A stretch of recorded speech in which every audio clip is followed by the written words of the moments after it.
What's the creepiest urban legend folklore you've ever heard?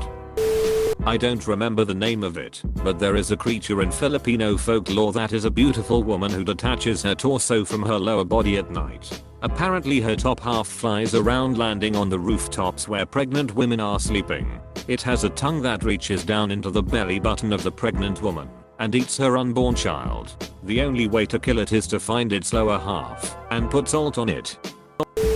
In the northeast US, there's a story about woods people or mano woods. When you're driving along a road in the woods and catch a glimpse of what looks like a person in the corner of your eye, but when you look directly at it, it's gone. They say you might have encountered a mano woods. They are masters of camouflage and can sense when someone looks at them. They come to a halt, so you can't sense any movement. It's speculated that they wear bark, mud, moss, and grasses to blend in.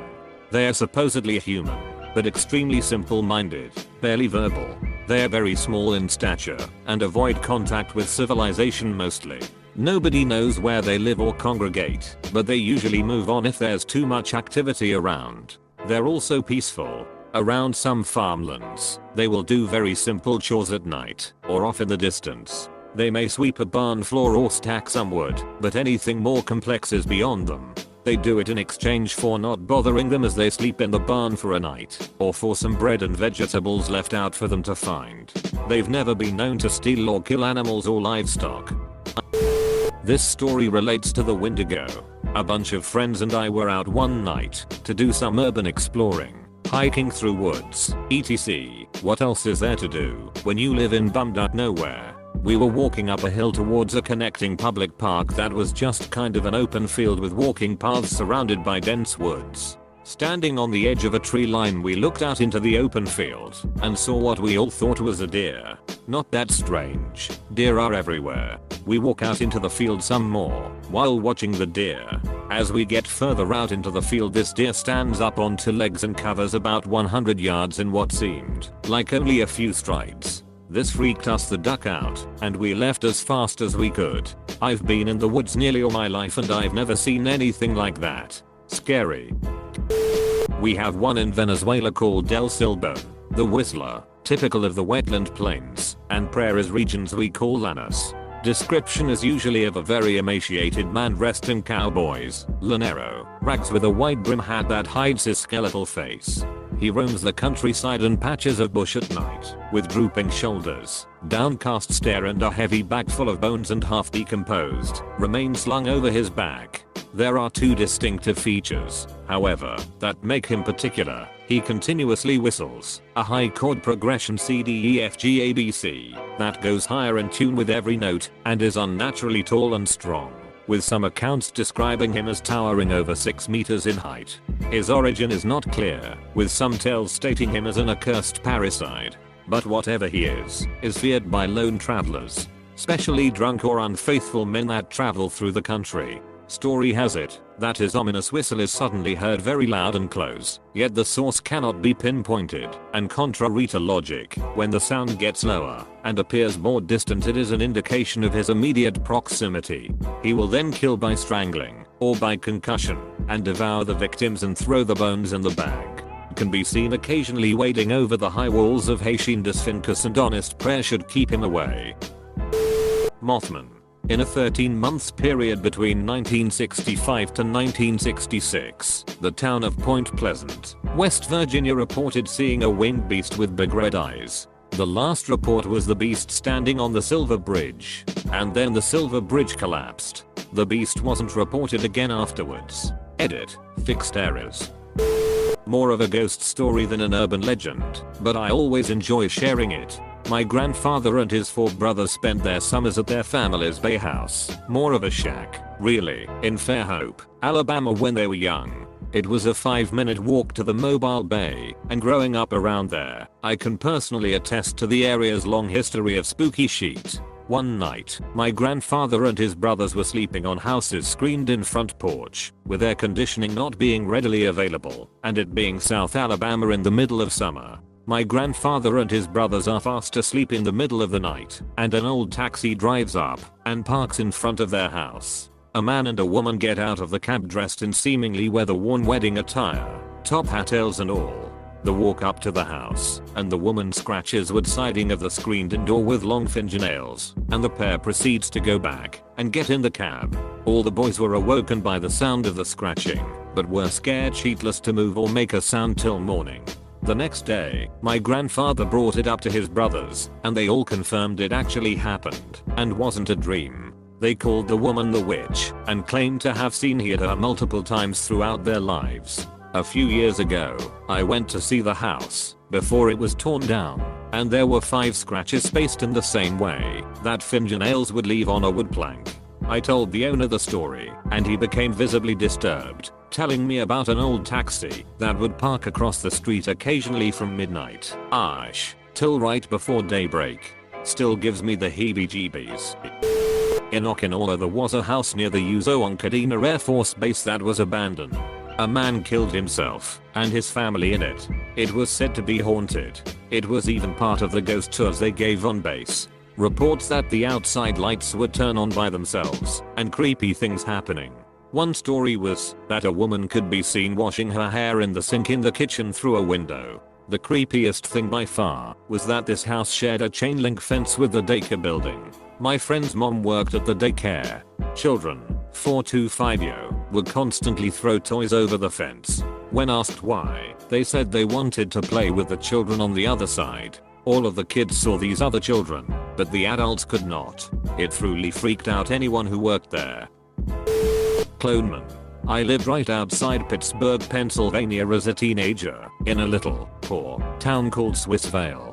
The next communities over are Ankin and Braddock, which are steel production heyday ghost towns that have been plagued with poverty. A strip of woods, lined by a train track, follow the river upon which our communities reside. Right next to the river looms the decrepit abandoned steel mill I believe once called Carry Furnace. As teenagers do, my friends and I used to cut through the park, across the tracks, and to the river to drink, smoke pots, and hang out. Eventually, we started exploring the steel mill. I loved it. The graffiti and sculptural artists, the wildlife that randomly took over, the bums who made it home, etc. all made it a worthwhile adventure. I became comfortable there. Then my friends told me about an abduction and rape of a teenager whose naked and bloodied body ended up strung up on a set of city steps. The killer was an insane man who dressed as a clown with a horrid, blood-stained mask. He lives in the woods and in the steel mill.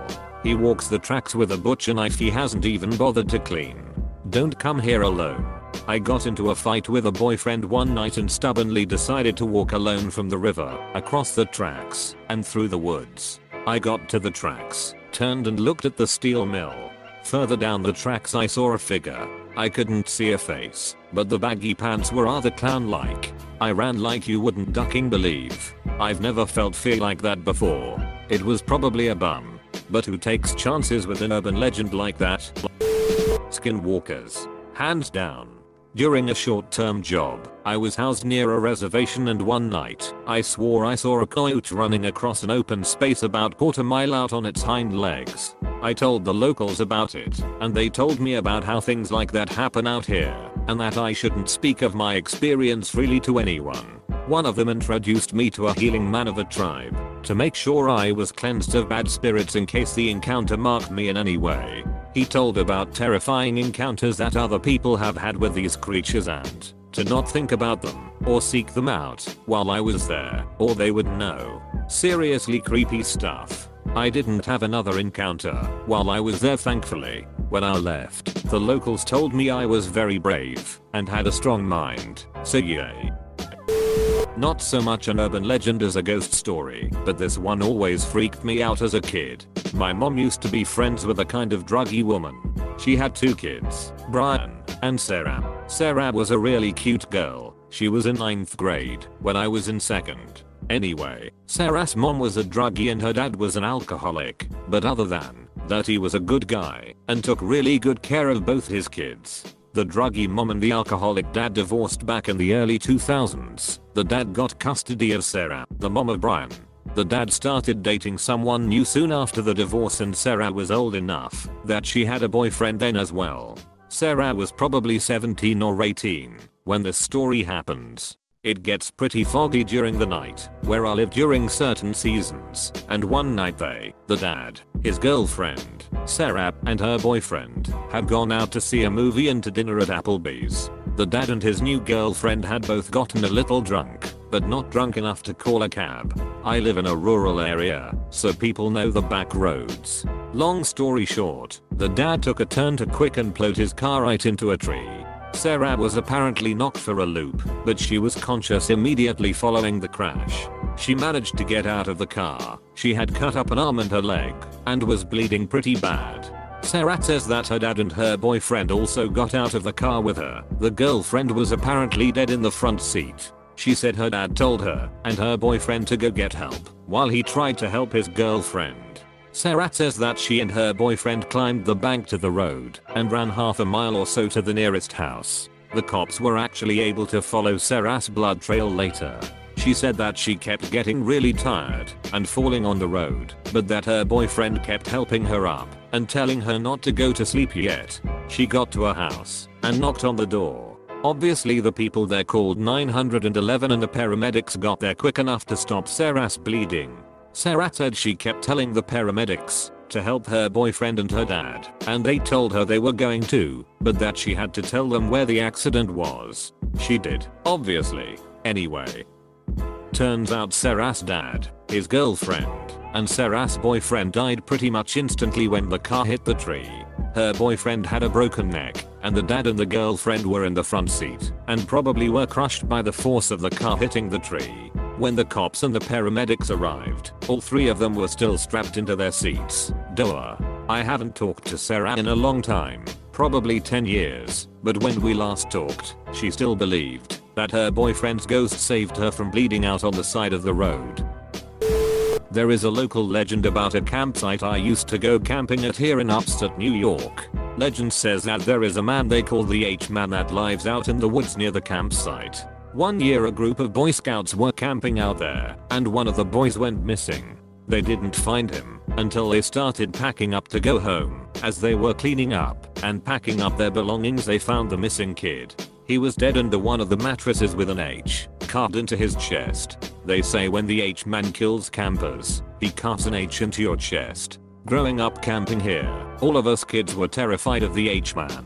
They said if you go exploring deep enough into the woods you can find his home. Well, there is an abandoned house deep in the woods we found one time. I was sheeting my pants. Creepy thing was, it was so deep in the woods, but there was no roads leading to it, no paths leading to it. Just a single abandoned house, sitting in the middle of the woods. If you go camping in Minerva, New York, beware of the H-Man. One of my friends told me this a long time ago. She heard it from someone else. Obviously, a group of guys, high school friends, make a bet involving a local haunted house. One guy says he can spend the entire night inside of it without leaving. His friends take him up on it, but just to make sure he doesn't pull a fast one, they insist he be tied to the upstairs banister with a rope. Guy agrees. They tie him up and leave. Next morning they come back to get him. He's a little out of it and says it was fine, but that's all he says. He wins the bet and collects. Life continues. The friends finish high school. All go away to college, except haunted house guy. He stays around in town, moves from dead-end job to dead-end job. He doesn't go out and loses touch with the others over the next couple of years. One day the friends hear that haunted house guy has killed himself. This comes as a huge shock and they all have questions. They are all horrified to learn that he hung himself with the rope they used to tie him up that night in the haunted house.